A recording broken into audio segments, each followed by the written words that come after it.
2013. Baiklah teman-teman, di sini saya akan memaparkan sedikit video untuk memenuhi mata kuliah Strategi Pembelajaran Sejarah dengan judul Perkembangan Kerajaan Islam di Nusantara. Selamat menyaksikan. Assalamualaikum warahmatullahi wabarakatuh.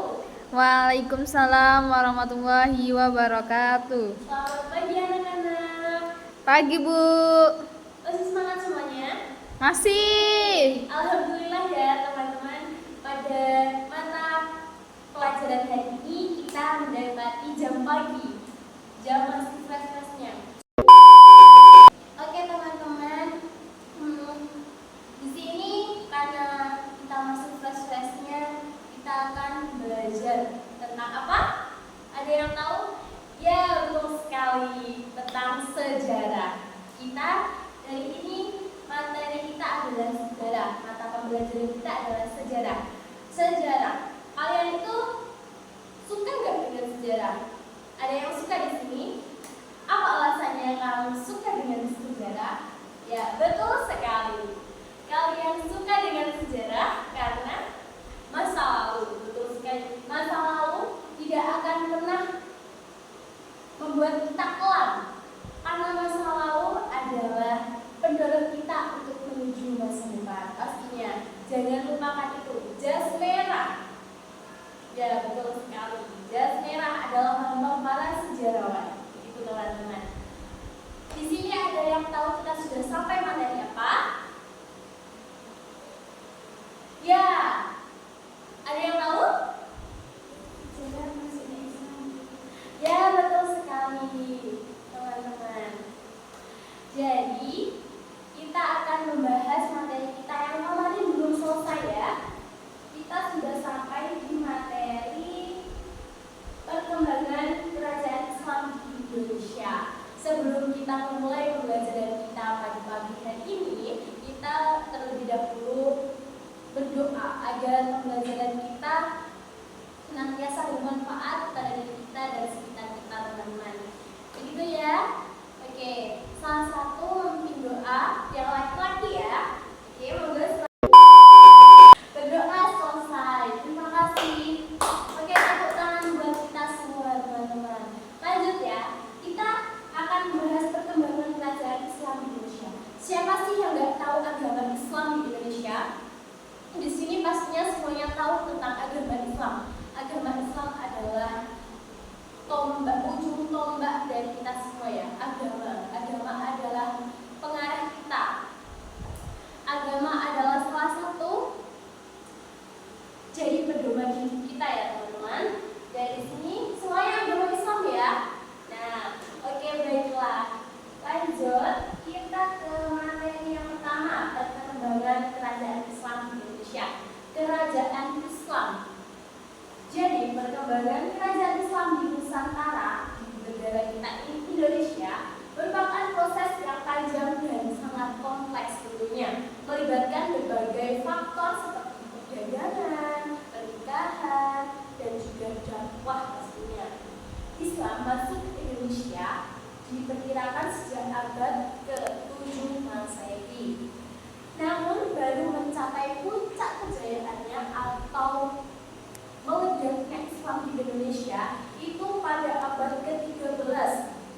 Lanjut ke juga tidak hanya di abad ke-13, lanjut juga di abad sampai abad ke-16 Masehi. Itu 13 dan 16 Masehi. Itu merupakan salah satu puncak kejayaan Islam di Indonesia. Mulai terkenal sangat luas di Indonesia. Dengan berdirinya berbagai kerajaan itu merupakan sebuah simbol bahwa Islam sudah melebar luas di Indonesia. Begitu ya teman-teman. Lanjut kita ke faktor yang mempengaruhi perkembangan kerajaan Islam. Yang pertama apa, teman-teman? Perdagangan. Betul sekali. Perdagangan adalah salah satu faktor utama atau juga penting ya teman-teman, karena dari perdagangan kontak dagang dengan pedagang Muslim dari Arab, Persia, dan India yang memperkenalkan agama Islam kepada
agama Islam melalui dakwahnya, melalui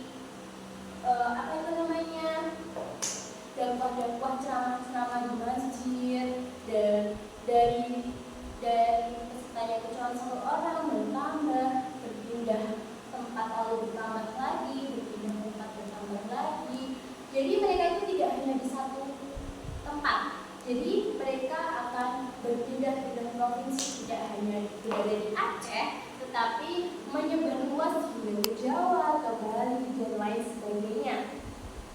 Lanjut di politik ya teman-teman, beberapa kerajaan Hindu juga memeluk Islam untuk memperkuat posisi politik mereka. Jadi politik sangat berpengaruh penting dalam penyebaran agama Islam. Politik digunakan di kerajaan-kerajaan di Nusantara pastinya ya, karena kita juga pastinya kerajaan-kerajaan itu bersaing satu antar kerajaan lainnya. Pastinya untuk apa teman-teman? Ya betul sekali, untuk wilayah pastinya. Lanjut kita ke slide selanjutnya, yaitu kerajaan-kerajaan Islam. Tadi sudah kita singgung kerajaan-kerajaan Islam. Ketika Islam sudah masuk ke Indonesia, pastinya juga mereka akan memberikan kerajaan simbol bahwa Islam itu sudah menyebar luas, sudah terkenal di Nusantara. Yang pertama yaitu Samudra Pasai. Kerajaan Islam pertama di Nusantara yang terletak di Aceh, yaitu Aceh itu merupakan salah satu tempat pertama kali para pedagang ulama menginjakkan kaki di Indonesia, yaitu di Aceh teman-teman. Lanjut ke Malaka, kerajaan maritim yang sangat kuat dan berpengaruh di kawasan Nusantara. Jadi mereka lebih ke laut ya, lebih ke bidang laut. Mereka mengambil maritim teman-teman. Lanjut ke Demak, kerajaan Islam di Jawa Tengah. Kita lanjut ke Jawa. Jawa juga ada kerajaan-kerajaan Islam ya pasti tentunya teman-teman. Di Demak, kerajaan Islam di Jawa Barat ini, Jawa Tengah ini, mohon maaf, yang berhasil menyatukan beberapa kerajaan kecil di sekitar mereka. Lanjut ke Banten. Banten kerajaan Islam di Jawa Barat yang terkenal dengan pelabuhannya yang ramai. Banten ini yang terletak di Jawa Barat ini juga merupakan kerajaan yang berfokus pada maritim atau di laut. Lanjut ke Mataram, kerajaan Islam di Jawa Tengah yang mencapai puncak kejayaannya di bawah kepemimpinan Sultan Agung Hayongkusumo teman-teman. Lanjut ke Aceh lagi, kerajaan Islam di ujung utara Sumatera yang terkenal dengan semangat jahatnya melawan penjajah. Jadi masyarakat Aceh itu sangat-sangat kuat dalam melawan penjajah pastinya teman-teman ya. Lanjut ke ciri-ciri kerajaan Islam di Indonesia. Mereka menganut sistem pemerintahan. Umumnya menurut sistem kesultanan atau kerajaan yang belajar sebagai pemimpin tertingginya ya teman-teman. Dahulu menggunakan raja sebagai pemimpin tertingginya. Sekarang kita menggunakan apa? Betul sekali, presiden. Jadi dahulu kita menggunakan ke raja dan ratu tentunya, kita sekarang menggunakan presiden karena negara kita, negara Indonesia sudah menganut kepresidenan ya teman-teman. Jadi yang pertama itu adalah agama. Islam menjadi agama resmi di negara kita. Mengapa? Karena Indonesia merupakan negara dengan banyak penduduk yang menganut agama Islam dengan jumlah 245 juta jiwa banyaknya teman-teman. Lanjut ke budayaan ya, terjadi akulturasi antara budaya Islam dengan budaya lokal di sekitar.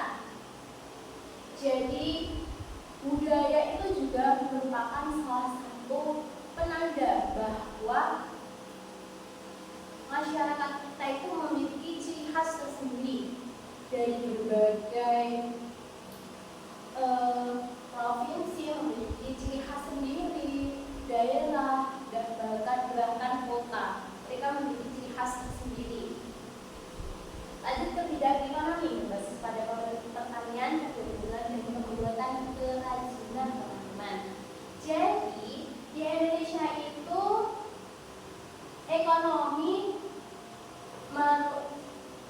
bidang rempah-rempah tentunya menjadi perebutan Indonesia hingga banyak negara-negara luar yang menjajah Indonesia itu dikarenakan rempah-rempahnya ya. Di rempah-rempah mereka sangat kaya Indonesia itu karena tanahnya yang subur hingga membuat para penjajah itu tertarik pada Indonesia. Lanjut, ini juga ada yang terakhir ya teman-teman, ada warisan kerajaan Islam di Indonesia.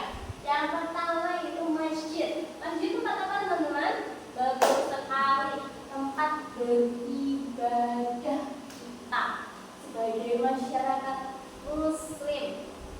Lanjut kesenian. Kesenian ini merupakan salah satu ciri khas dari daerah kita masing-masing ya teman-teman. Jadi kesenian kita ini seperti kaligrafi, arsitektur, musik dari perkembangan pesat di daerah-daerah itu pasti memiliki tarian tersendiri, kesenian tersendiri, bahasa bahkan logat kita itu juga sudah berbeda di daerah kita masing-masing ya. Lanjut ke hukum. Kalau kita tidak dijajah, pasti kita tidak akan mengenal namanya hukum teman-teman. Jadi hukum Islam menjadi dasar dalam mengatur kehidupan masyarakat. Jadi kalau kita tidak memiliki hukum di suatu negara, kita akan berperilaku semena-mena seenak kita sendiri sebagai masyarakat ya. Langsung bahasa Arab dan Persia banyak seperti bahasa Melayu. Jadi bahasa ini juga memiliki menjadi salah satu penting kalau kita tidak dijajah. Kita tidak akan mengenal bahasa Arab, Persia, bahkan bahasa Melayu sendiri kalau kita tidak dijajah. Pasti kita akan menggunakan bahasa kita tersendiri. Kita tidak mengenal bahasa luar ya teman-teman. Baik, karena waktu kita sudah mepet ya teman-teman, lanjut saja di sini. Ada yang ingin memberikan sedikit motivasi pada pembelajaran kita hari ini? Monggo silahkan. Baik, terima kasih tepukan buat teman-teman kita yang sudah berapresiasi ya.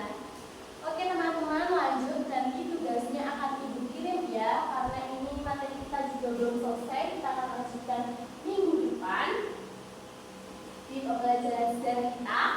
Di pembelajaran sejarah kita ini kita harus aktif ya teman-teman, karena kita mendapatkan waktu pagi. Jarang-jarang loh teman-teman di sekolah-sekolah lain kita mendapatkan sejarah itu di pagi hari. Pasti kita mendapatkan di siang hari waktu kita sudah mengantuk ya. Betul sekali. Oke teman-teman, tugasnya sudah ibu kirim ya ke grup kita ya. Betul sekali, grup sejarah ya.